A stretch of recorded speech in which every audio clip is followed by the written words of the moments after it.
Ashley, what you need?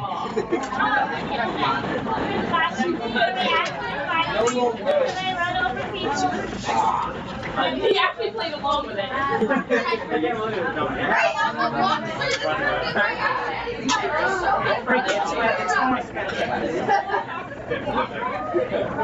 All right, your warm-up here real quick, which you should be writing in your packages at the beginning. Very, very brief, but I just want you to list, kind of small so you're not taking up too much room. You got a lot of notes to take. 10 things that you think if you were to look at the news, turn on the television, or hear what your parents are saying, or just if you know a little bit about politics yourself, what are some 10 things that you know are just wrong with the way things are working today? Just things that you just can't stand, or you know your parents can't stand, about how stuff works. Write 10 things down right now. Try your best to figure out what's broken. What's broken about our current system of government? I'm not necessarily talking about the way it works, although you can criticize that. I'm talking about the way it works now. So not like, oh, I don't like the fact that we have a Supreme Court. Well, I'm not really talking about that. More talking about how the Supreme Court works, or what it's been doing, or that kind of thing. Same with the president, same with Congress, same with local government. Give me something that's wrong with it that you would like to fix or see fixed. Yeah. Elections, whatever. I'm also... Here's something a little bit more difficult. I'm not looking necessarily for partisanship, meaning I don't want you to say it's because of that darn Obama that's in office. I don't want you to say that if you feel that way. I'm looking for things that perhaps are broken for both sides, if you can. Figure out things that are broken that maybe both sides could agree, yeah, we need to fix that. But do your best. If you can't think of that because you're only thinking as a Democrat or Republican, then you can write those things down. Just know you might get a little pushback if you share out. You have 5 minutes. Go quick. Yeah. Of course, I don't have a clock.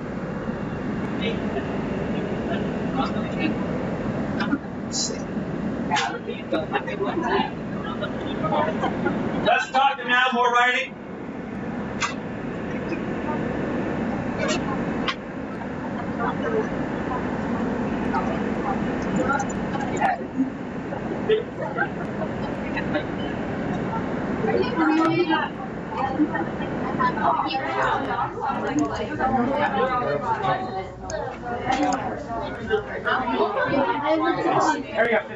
Still a little too much talking. Bring it down again. Oh, My bad.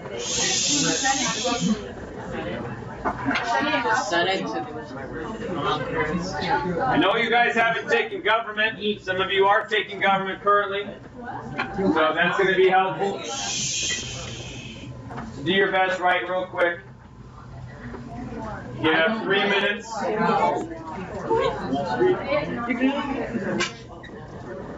What about war, the Iranian war? People are raising ISIS. We're at ISIS. Yeah. War at Palestine. What? No, it's also ISIS is a terrorist. Yeah, the war in Iraq. You should be working on this right now, Beatrice. I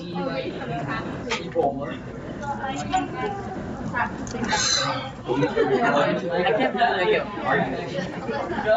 I want to. You don't mind?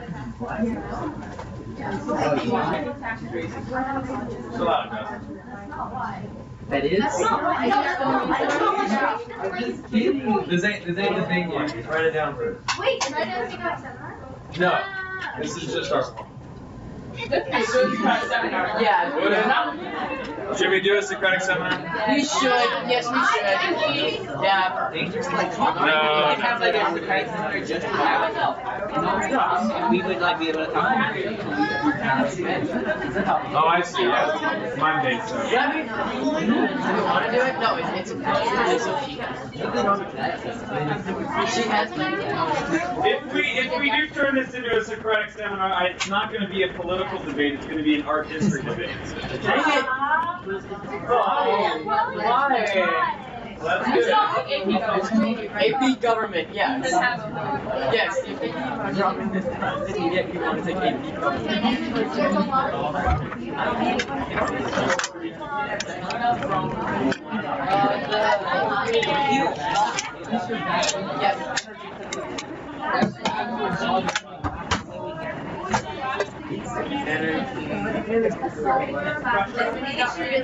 No, you can't say anything about that Russia. All right, about 1 minute. You guys are liking it, talking about it. We're gonna very Well, it'll be I like 7. I am 9. No, still my no. No, don't look at it. I can't read it. Thank God. Let's sleep. Yeah, that's when you like. It's in the elections. You got me at the beginning. Like, it's wrong. Seems like a lot of you are rehashing the election, man. It's interesting. You know, it's a old. We're talking about here. It's really old. Oh, that's good. Discussions about terrorists are always happy. Cat. Global warfare. Those are very good broad categories. Too many. All right, go ahead and stop real quick, and let's try and brainstorm together before we start the discussion. Two things here. Number one, if you want to do like a Socratic seminar topic on this, we can do that on Thursday. Now Thursday, what I was hoping to do was have you guys work with your final draft of your essays from Friday. So maybe I'll do. What do you mean? You gotta learn how to write. I'm alright. Okay, it's not all about politics and lollipops here. You gotta learn how to do something. So, if you want, if this is an interesting topic, as we discuss these problems of government, we can do that, but we have to connect it to art history throughout time. So you've got to go through that textbook, and whatever their theme is, something that's broken, you need to find something of historical sort of significance that connects to it, that you can discuss within the context of art. Because if we're not doing the context of art, this is just a government class, and that's not the focus. So, 10 things that are broken about government, and if I find some interesting things, we can go ahead and slate it for a Socratic seminar topic on Thursday. You could do your essay for the first couple of minutes, and then Socratic seminar for the second half of that day. Yes? Really quick. How would you do that? You would connect the themes. This is what I'm going to try and do right now. So we're going to connect the themes of the brokenness, and you're going to find those same themes in art throughout time. So the way in which art is depicted, wars, politicians, power, money, government, religion, all these kinds of things can potentially be part of political debate or discussion about how things should and shouldn't work. So give me some things that are broken, things that aren't working like you think they should. Beatrice, do you have something? Throw something out for us.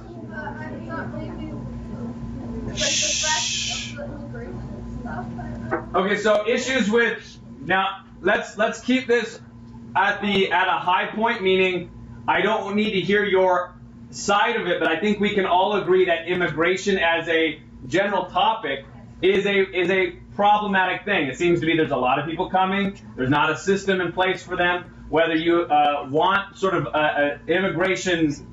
robust immigration reform, or you want to do some more security at the border, either side we know it's broken, right? So that's one thing. The problem with how to deal with an influx of people coming in. Very good, Beatrice, and thank you for not taking a side. I don't want this to turn into like, well, I hate all blank, or I think the Republicans are blank. I don't need anything like that. So try to keep it up above board right now because we're moving through topics. Beatrice, put +3 in your paper. Ashley. Our education system is not the best in the world. Okay, the fact that we spend quite a bit of money compared to other nations, and yet we have a lower education turnout. There's all sorts of issues alongside that, but definitely education doesn't seem to be going where it's supposed to. We spend $20,000 in California on inmates, but we spend about $6,000 per student per year on education. So on students. So that's a weird thing. Yes. Gender equality in government. Okay, so the idea that we have more male leadership than female leadership in general. There are plenty of places that we would be surprised would have more female leadership than what we do, and that seems to be an interesting issue. Good, Justin. Put +3 if I'm identifying list from you. So yes, Justin. I was gonna say our law system. Our law system. What do you mean? Like the way that someone is tried and then their punishment. Good. So maybe sometimes the punishments don't always fit the crime. You have a lot of nonviolent offenses that seem to be going, so we can have a debate about that if we wanted. But there seems to be an incarceration model that we have in this country that's above and beyond what we see in other countries. Whatever we would think about that, however we fix that, we know that that's a problem. Very good.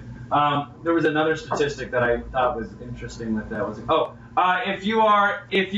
There's certain drugs that if you have like the lesser version of, I think it's like crack cocaine, you can actually get more sentence for that. It's like the poor man's drug as opposed to the fullest form of it, the high powder cocaine, is actually a lesser sentence.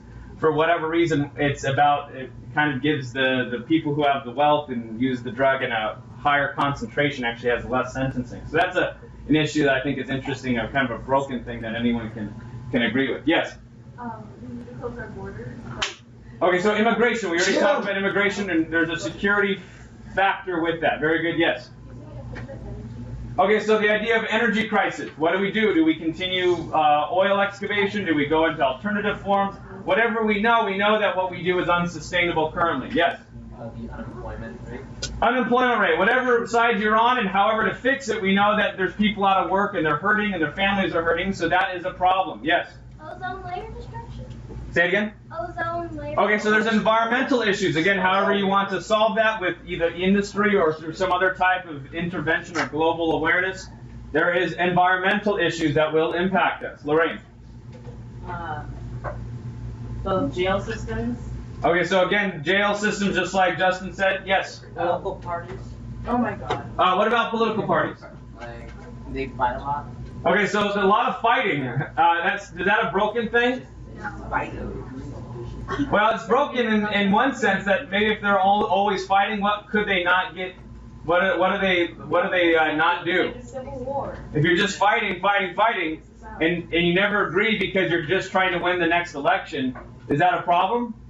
That could be a problem. You want people ultimately to work together, compromise a little bit in order to get something done, if you can agree on and not make everything into politics. Attica. The act of mudslinging. What do you mean mudslinging? Mudslinging is the act where you degrade another person in an election by saying things that are not necessarily true. So either you bring up the past or you destroy their character, you malign them, lie about them, which is a long tradition in America. It goes all the way back to our founding fathers. They did a lot of mudslinging. Yes? War in other countries. So whatever we know, there's a lot of destabilizing things going on throughout the world that we are negotiating how our role is in the future about these regions. Very good. Wars. Yes? Water usage, again, environmental issues and infrastructure issues. So how do we get water to places that don't have water? As you guys are talking about these things, I'm reminded of what has already been discussed, or problems that have existed since literally the beginning of human civilization, but really, really pronounced in ancient Rome. And so everything that you guys discussed, whether it be mudslinging, political infighting, wealth issues, incarceration issues, citizenship issues, and even things as basic as water usage, are things that they fought about back in ancient Rome. An empire that's large and is requiring so much decision-making and complexity that we see a lot of the same Western politics today. So in ancient Rome, and I want to give you some hope with this. I don't want you to think that you're inheriting a completely broken system, although I'm cynical as the next person.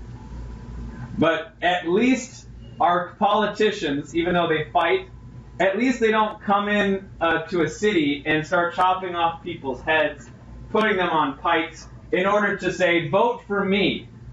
Vote for me and not the other guy, because if you vote for the other guy, what's going to happen to you?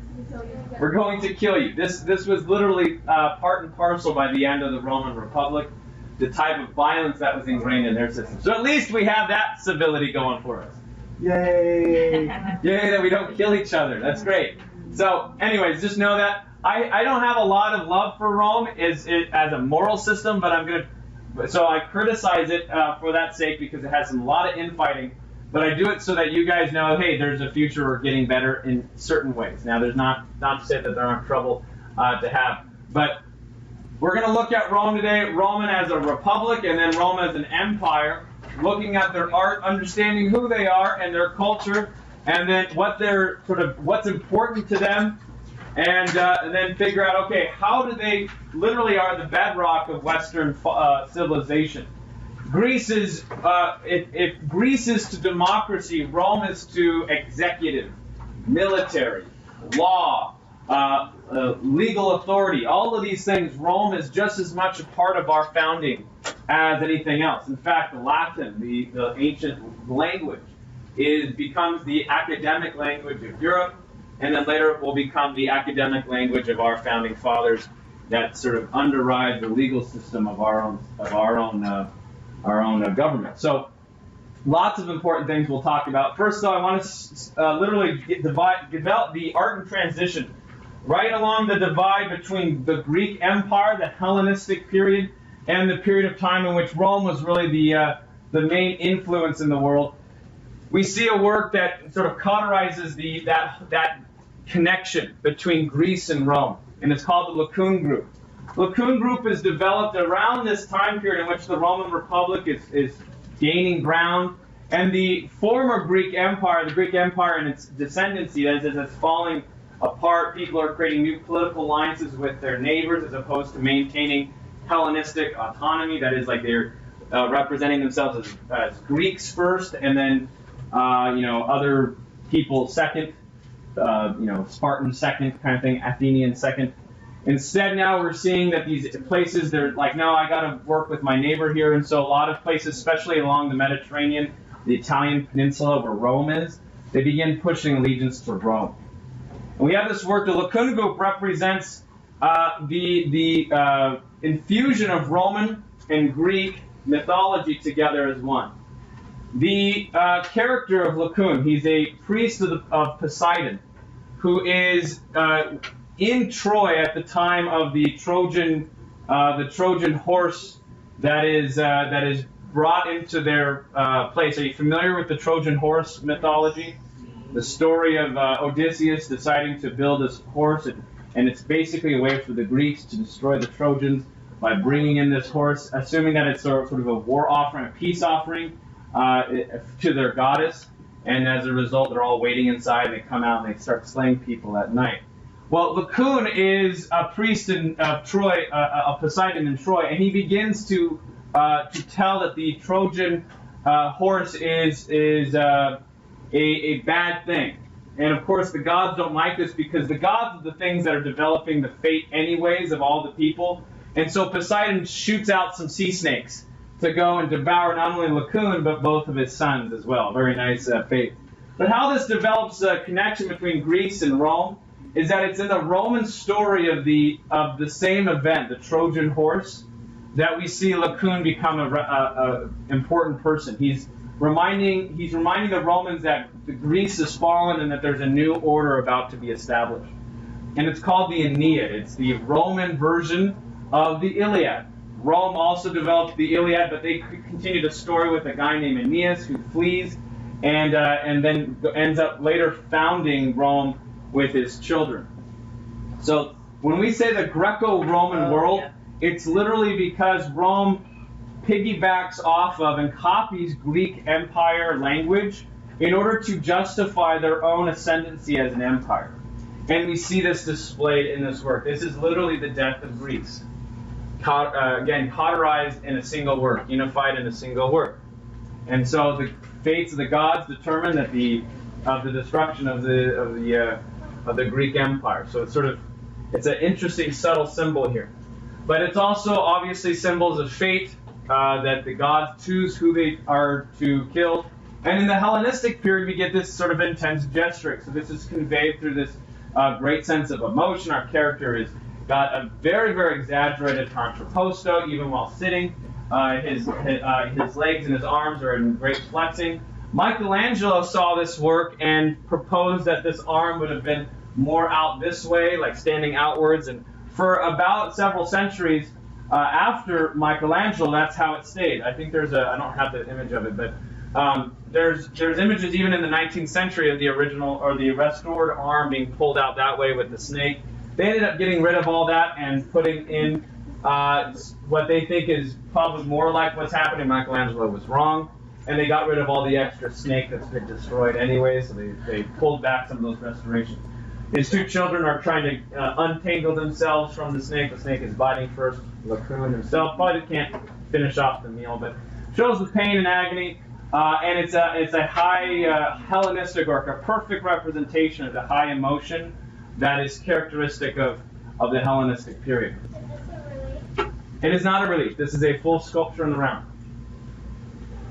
So this is 1st century CE. It's a range of dates, so it can go anywhere between the 30 BCE to all the way to the 1st century, because there's a lot of speculation about when and how, because these are all Roman copies, remember. You can see this work today in the Vatican. It's right outside of the Sistine Chapel, so that's why Michelangelo would have been passing it by as he was developing his own work in the 16th century. Kind of a cool connection there. So it's in its own grotto, its own niche there that you can see. You can get the sense of scale, I guess, for it. It's a little bit larger than life, but not too much so. The children are probably more like the same size here. All right, there's a lot to do with Rome, so we need to be focused here. Turn off the lights, Dominic. There is several different dating sort of periods of Rome, particularly the Roman Republic. So I'm just going to go real quickly through this now. This is the same as what's in the Gardner. So again, can't emphasize it enough, your chapters, and at least reading the summaries and these major table structures and also the annotated parts of the artworks themselves. Those are the main key things that you need to be reading, summarizing those chapter headings. An outline of Roman history. It starts with a monarch in about 700 BCE. So there's Italian kings that are coming out of Rome and in the surrounding Italian peninsula. So start with this as you write down monarch or king. There's kings. There's Latin and Etruscan kings. We'll look at Etruscan along with Rome. There's a development there that is a simple one to see. Etruscan is very kind of easy to look at and to think about. There's a community of people that are Italian, but they're not Roman. They're called Etruscan. And then there's these Italians that are Romans. They're called Latin at this time here. They have a Latin language. And the Etruscan language of these Tuscany peoples, we don't even know their language today, but we just have some basic work and artifacts from them. But they have sort of a mythological founding connected to the Aeneid, or an Aeneas, that is later developed during the Republic and later Empire, that goes back and connects this time period to Greece. So that's why it's starting this way. But probably from a historical perspective, they are separate entities. They are kings in Italy. Eventually, this Romulus and Remus, this mythological founding, they revolt against one of the rulers and establishes their own sort of ambitious imperial sort of the city structure in Rome.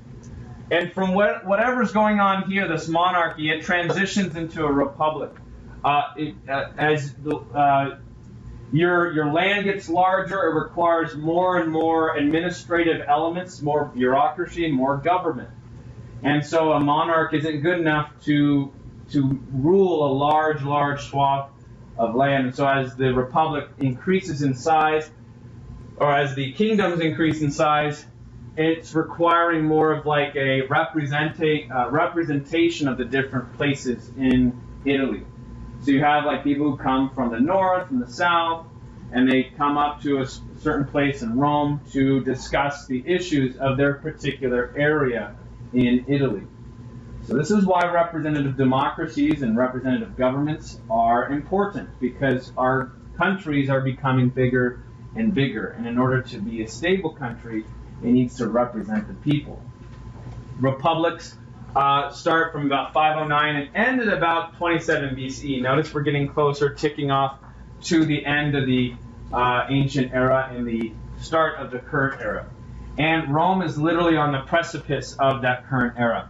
Rome becomes the modern era. Rome is the foundation of the modern era, and this will be the only class that you talk about Rome in, because you guys will go and move on to world history, and it doesn't start in Rome typically. I think you start at a later date than what we see with Rome. But you guys will have this foundation and know when you see the Renaissance, and know you see the Enlightenment, that it's connected to Rome. Beatrice. Is it supposed to be 27 or 509 to 27 BCE. The Roman Republic lasts from this expulsion of Tarquinius Superbus until the bestowing of the title of Augustus on Octavian. Augustus meaning he is the chosen one, or the one in power. This is a very interesting development that we'll look at over the course, connecting it to the art. But essentially, Rome, as a republic, transitions into Rome, the empire. Rome, the representative democracy, to Rome, the dictatorship. And we'll see how that actually occurs throughout the course of the centuries. The grandnephew of Julius Caesar, who is a major player, Julius Caesar and Octavius, the Caesar Augustus that we see here. These two characters here are foundational to the Roman Empire. They defeat Mark Antony. We mentioned Mark Antony at the end of Egypt and Greece. We talked about how these regions that were once these great empires themselves are now reduced to kingships within other people's empires. Eventually, Greece, Egypt, and the Greek Empire is subsumed by the Roman Empire, and then eventually is defeated in Rome as its own empire takes over Egypt and has its own. No, they were trying to break away from them and were lost. So Cleopatra and Mark Antony in about 30-something BCE. Yes? Do you have a question? Okay, write down this next date here. We have early empire, 27 BCE to about 96 CE. The early empire is what we call the Pax Romana. Pax in the Latin means what? Does anyone know? I remember the whole thing that happened to it. Pax means peace. This is the peace of Rome. Pax Romana is a time period of great prosperity in Rome. Oh, yeah, okay. You got a dictator. He knows what's going on. He's for the most part a good politician and a good leader. He knows, like Justin mentioned, infrastructure, water. Where do we get water to? That was his big thing, to put water where there wasn't any water, and people love him or hate him for it. Love him for it. He does a bunch of entertainment stuff. Whenever he comes in, he gives people, thousands and thousands of dollars worth of food and entertainment. People like that. And so there's a Pax Romana that occurs, a prosperity place here. And this continues into the end of the Flavian dynasty. We'll talk about all these different emperors in turn throughout the week. Selected emperors and their dates of rule with names of the most influential empresses were the following: Augustus, Tiberius, Caligula, Claudius, Nero, and Vespasian. We'll look at each one of those in turn. We'll see their portraits. We'll learn a little bit about who they were and what they accomplished, and or what they didn't accomplish or what they destroyed. I can tell you right now, the bad emperors, and I don't like to usually judge emperors, but these guys were horrible, horrible people, so we need to understand that. The big one here is Caligula. He was a big, I haven't mentioned certain popes either. Certain popes have been pretty bad throughout history, but Caligula was the orgy emperor, so he was this sort of intensely horrible, mentally unstable character, as well as Nero. Nero was also a horrible, horrible person. And probably a lesser horrible person is Tiberius, although he's pretty horrible too. And they're horrible to Christianity. They'll be horrible to their own people. And so there's some problems there. Nero ends up setting fire to Rome and then blaming it on Christians, that they can create persecution of Christians. He walks through his garden at night, and in order to have torches, he lights up Christians on fire, lights up slaves on fire, so he can walk around and enjoy his gardens at night. These guys are some weird people. He set up his horse as sort of the attorney general, sort of like the second in command, so he loved his horse that much. Oh, that's so awesome. Right, you done that? You walk around with your horse, who's like your vice president. You listen to him now. So anyways, Titus and Domitian are sort of the end of this sort of early empire. But the time period right before is actually of peace and prosperity. I guarantee you. Okay. High Empire though is where we see Trajan, Hadrian. We get to the largest boundaries of Rome in this time period between 96 to 192, and then that's when we see it by 192 a descendancy. Rome becomes a second-rate empire. It's old now. It's arthritic. It can't move the same ways, and eventually it's going to collapse. So this is the late empire going from these characters here: Septimus Severus, Caracalla, Severus Alexander, Trajan Dacius, Trebonianus. We won't learn about him because I can't say his name. Diocletian and Constantine. Constantine is the first of the Christian emperors of Rome, and so he eventually changes over the cult from the Roman sort of pagan religion of the Greek religion over to Christianity as the official religion. So this is the start of the late antiquity period. Now Rome collapses after Constantine shortly after. It doesn't survive this structure, and so much of history as a result is based on the lack of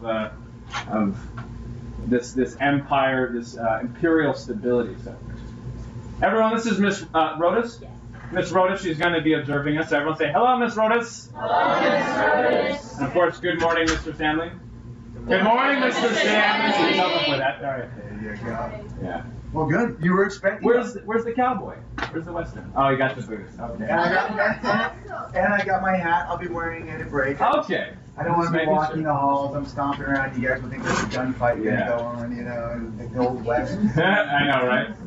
You guys were over the top with the tourist thing. That was awesome. So maybe you're kind of. I'm a little more mellow today. Yeah, I'm not going to cost you guys like, I'm costumes done. like I did yesterday. Please. I'm on. Yeah, I figured as much. You go have a seat. Yeah, just anywhere you'd like to sit. If you want to sit in the back of the couch or however you want. And she'll also be with Mr. Graff and Reed also. Great. So I told her to set up her schedule. Okay. All right. Okay. Okay, guys. So let's continue on here. We have a map. I need you to sketch this real quick in your notes. It looks like a Versace boot, right? Yes. Look at that. Hi. Yes. What is ciao? Everyone in Italy is super high fashion. Even the popes or the priests and nuns, they walk around with Versace stuff on too. It's very interesting. Everyone there is super fashionable. Even the priests, they'll walk around. They've got like this cool little like neo thing going on. They look just super spiffy. Your Versace boot. Where we're going to be right now. The tail. Oh, so this shows the all the way from Troy, connection downwards, eventually ending up in Italy. This is showing the journey of of Aeneas, who starts in Greece and ends in Italy, or starts in Troy, I should say, and ends in Italy. It's the mythological story of the founding of Rome. Aeneas' grandchildren are going to be twins, and these twins are by the names of Romulus and Remus. Romulus and Remus set up different sort of competing kingdoms. One is going to be on what's now the historic Roman sort of foundation, the founding of Rome, which is the 7 hills and around the sacred street, or the sort of main street of Rome. And Remus, who's outside the city, eventually kind of gets in conflict with his brother, and Remus is killed. So if it were the other way around, we would be calling it Rima instead of Roma. And it's Romulus who becomes the founder of Rome proper. So it starts with the death of a brother. And this is the violence as a result of that seems to be inherent in this story, or at least the projection of the violence that you see in Roman culture. So these are the Aeneid and the Odyssey here connected to this thing here. Rome's right in the center of Italy, so you'll be putting a little dot there in a moment. We've seen, though, Italian people as far back as the 11th century. So groups of people there predate Romulus and Remus. The story is fiction. But it shows how Rome believes itself to be connected to Greece. All right. I know, I just saw it. I got it here, so real quick. Romulus and Remus. Latin princess was a Vestal virgin. These Their mother was sort of this thing there that ends up being a sort of a problem. They get into she gets in a relationship, has children, and yeah. So the relationship being a rape. All right, okay. Rape by Mars, or twins. I don't want to. Yeah. Mythologies, man. They're kind of gruesome. Yeah, they're pretty like. Right. So this wonderful, or this woman gets it's a bad time, is what I'm saying. Ordered killed by non-Latin king, so they're trying to. So she lets the children off into the wilderness, which is a typical Roman practice. When you can't have the children, you go put them in the woods. But they are raised by a wolf, and this Capitoline wolf that you see here is a symbol of Rome. You'll see this all over the city. So this is the first main symbol that you need to know about. The Capitoline wolf is a Latin symbol of Italy, so the wolf itself is a symbol. But then you have these two characters that were produced actually in the 16th century. So Renaissance go back and project their own sense of solidarity with Rome by putting the children underneath it and connecting the Capitoline wolf to the story of Romulus and Remus. But it's in the story itself that they're suckled by wolves, and so it makes sense. These Roman people grew up by wolves. It's like part of their, gritty backstory. Eventually, they found a city. Romulus kills his brother, and but we have from historical evidence here that I just mentioned. The Etruscans, who we'll learn about as a separate cultural entity in Italy, they are conquered by the Romans. They conquer the Romans, and eventually they flip-flop, so Romans will overthrow the Etruscan kingdom and establish their own. And we know that there is potentially some type of founding of Rome that actually exists. Whether it's of Romulus, and that story is probably not accurate. But we know these date back as far back as the 8th century BCE. Very, very early. Yes? So Romulus killed his brother because he wanted to be the only founder. It had to do with proper sacrifices, and it had to do with where the city would be and who would be in charge. Oh yeah. So there was a lot of issues involved. Did they go to a hill or something? Say again? Didn't they go? I remember Yes, the there was story. a certain place that was sort of a proper place to start the story. They didn't want to. Anyways, it's a fiction tale. I don't need to talk too much. In fact, I'll talk more about it than what I was expecting. I know, you're just like, oh, dude. Because that's Just the basic info here. There's another main event. Again, it has unfortunately to do with a rape that starts the Roman Empire as well. And this becomes, and the reason why I'm going to talk about it is because it becomes a lesson that goes into art history throughout time. They use this subject matter to teach in schools. Kind of a weird thing, but it becomes this nostalgic or romanticized version. It's called The Rape of the Sabines, and it's basically a Rome invading another tribe because they're running out of ladies, and so they kill the men of another tribe and take their wives as women, or women as wives, and as a result, we get Rome. So again, another thing. So between a brother killing his brother, or a person killing his brother, and the rape of Sabine women, we get together Rome. All right, so you get a great start. We love our sort of founding fathers, George Washington, Thomas Jefferson. They like their fraternicides and their rape. So unfortunately, what's weird though is that there's this sort of romanticizing of this event, that the start of Rome occurs from this, and so there's this theatrical retelling of the story over and over again. It's a way to teach people to paint. Everyone take out your brushes. We're gonna all paint our own depictions of the rape of the Sabine. And that becomes sort of the way in which I teach you to paint, theatrical movements and grabbing of people and gestures and all that stuff. The sculpture you showed us. Right. It's with the woman. Exactly. It was that. Exactly. And the guy was like, no, and then the guy was holding. Gender, male and female identities, right? Yes. Yeah, but they weren't like having screws and everything. Well, no. Yes and no. Okay. Yeah. And the guy was between the eggs and he was looking.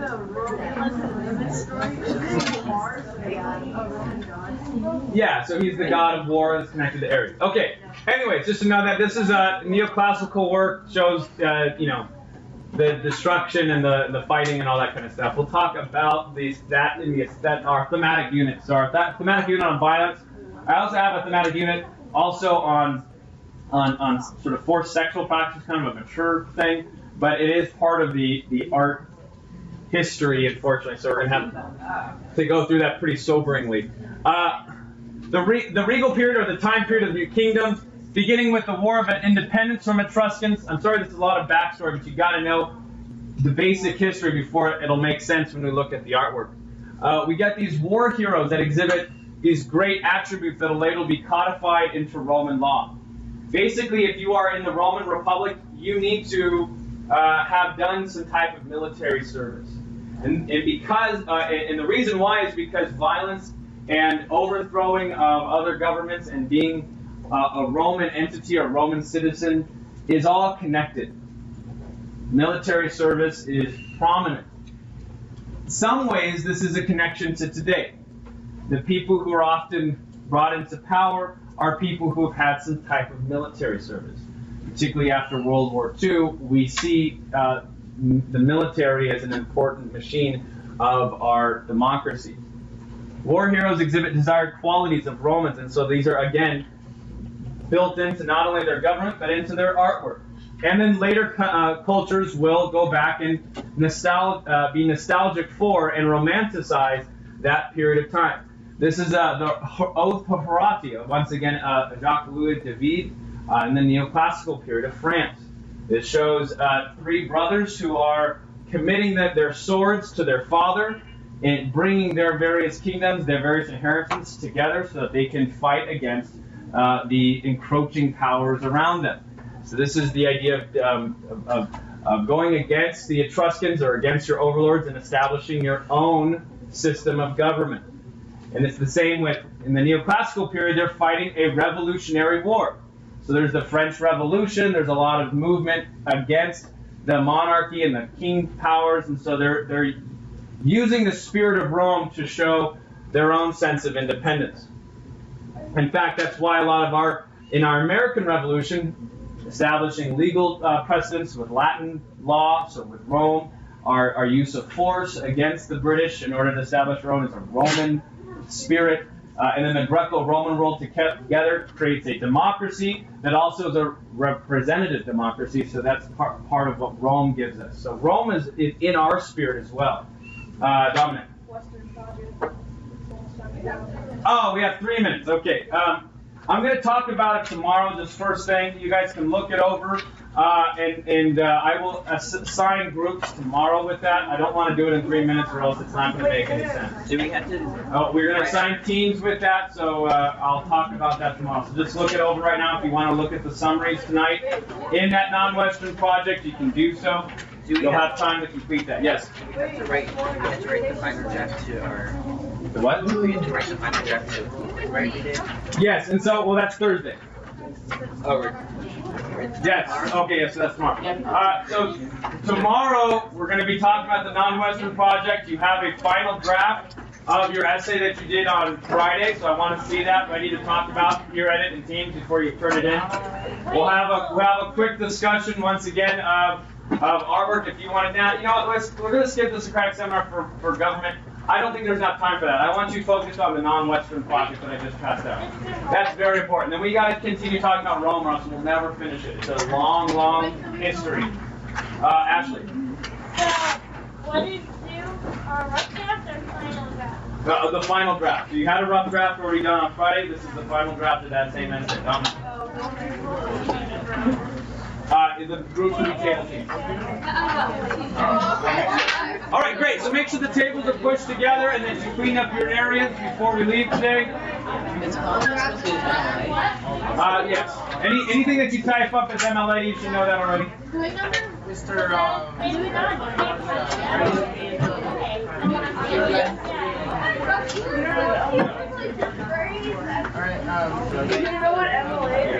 Because I have it on mine. Yeah, I'll let you in. Get the lights on, please, so you can see what's going on, Dominic. But I just need... Dominic, can you get the lights on, please? You only get 2 minutes? Bell should ring. There's no clock there.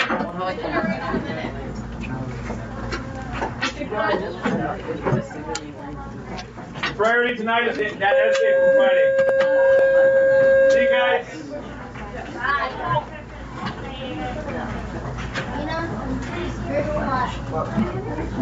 Alright.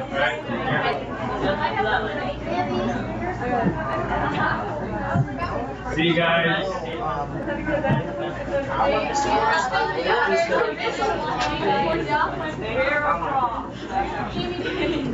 Mr. Morris, are we having the quiz on Friday? Yeah, it'll just be a regular art snapshot. Don't take off your jacket. No. On Greece. Let me see your jersey. See what he turned in. Oh, I'm at now. Jamie, you don't want to be on in person. Oh, yeah, I can see if as Rachel come in, I'll look through my Google Forms. Did you send it through the form too? I don't know. And did you send it through the You don't know, Sam. website? Yeah, I can pull it from what I need me to. I'll just put it on the document out for you or send it to you. You have it. Of course.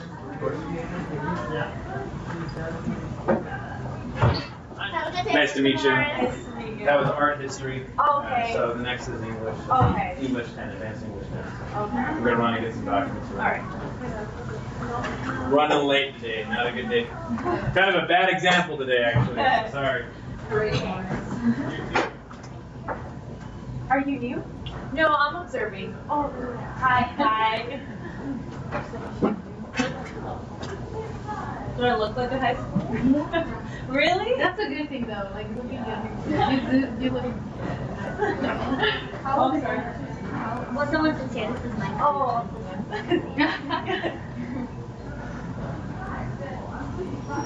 These are the music. Those are empty? Yeah. Are these empty? I know. I know it. Where is it? We just left. All of them. Oh, I called her earlier. I feel bad that she don't see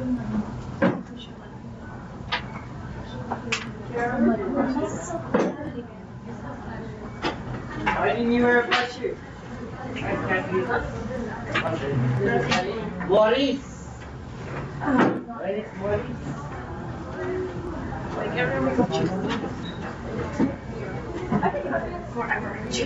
Oh my god, I remember this. I know, that's what I do. Trust King's Low.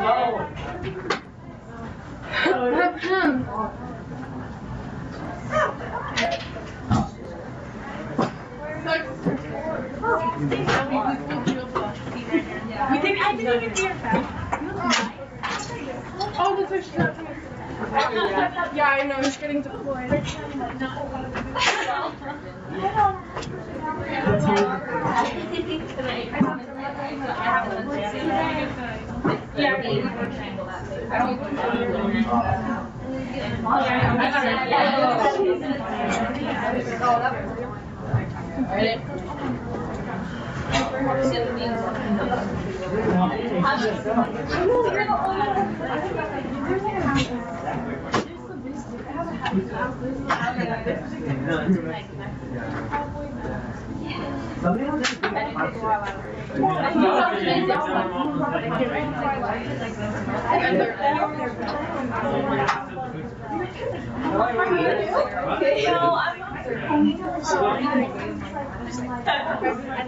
What's up, guys? I should say howdy. Howdy, Bird. Should have that music going.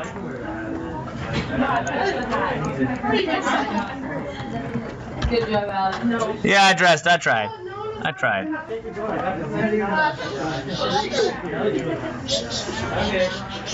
I got some.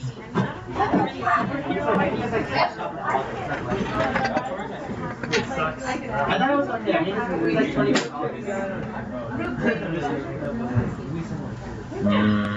We need the announcements. Did you just come from Ariel, loud booming voice. Loud and booming. Are you the right person for that? Yes, you are. Stand up on the table. I want to do it. Loud booming voice. I know you have a loud booming voice, but I want Ariel to have a loud booming voice. Yeah, I did it last time. Oh, she did it last time? Did you do it last time? Oh, I just did. All right. Gavin wants to do it. You're off the well, Andrea. But Morris! Loud booming voice. Just give it to me. Give it to Gavin, please. I guess Gavin is I'm looking for those of you who can't. Public speaking. Yeah, stand up on the desk next to us. Alright. Really small. Alright. October 8th. Not booming enough. The announcement. Word of the week is love. Love's a fruit in season at all times.